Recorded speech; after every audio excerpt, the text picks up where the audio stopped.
was not a runaway. I need you to make some noise in here. He was 12 years old.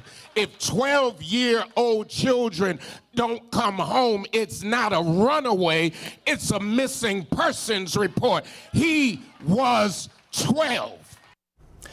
A passionate plea during funeral services yesterday for Jalen Griffin to treat a case like his not as a runaway, but as a missing person.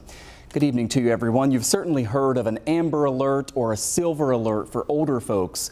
Well, in the state of California, they also have something called an Ebony Alert. It's to notify the public when a black person goes missing due to the striking racial disparity in how these cases are handled.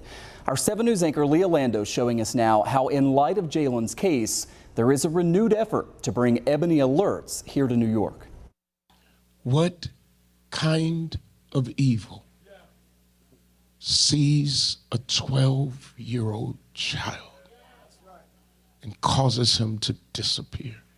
At the funeral for Jalen Griffin Tuesday, Bishop Darius Pridgeon talked about how young the boy was when he disappeared back in 2020. His body was found in the attic of a home in Buffalo last month. They're often listed as a runaway, which would allow 40% less of the resources to be used as if it were just a regular missing person. Karima Morris, founder of Bury the Violence, which helps find missing and runaway children, believes if an Amber Alert had been issued for Jalen, he would still be alive today. That's why she is renewing her push for what's called the Ebony Alert system. The Ebony Alert push would be inclusive of the black and young adolescents that go missing or are deemed as a runaway.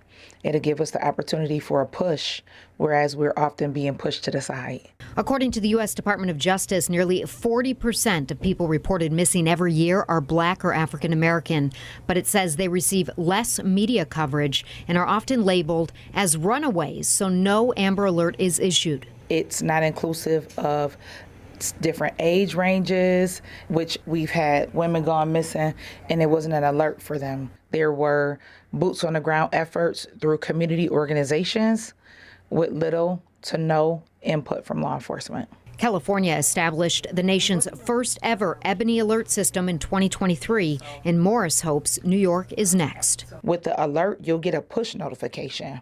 Everyone's not on social media, everyone doesn't watch the news, but if you just rep someone's phone, they're going to pay attention. Do you think that something like an Ebony Alert could have saved Jalen? Absolutely.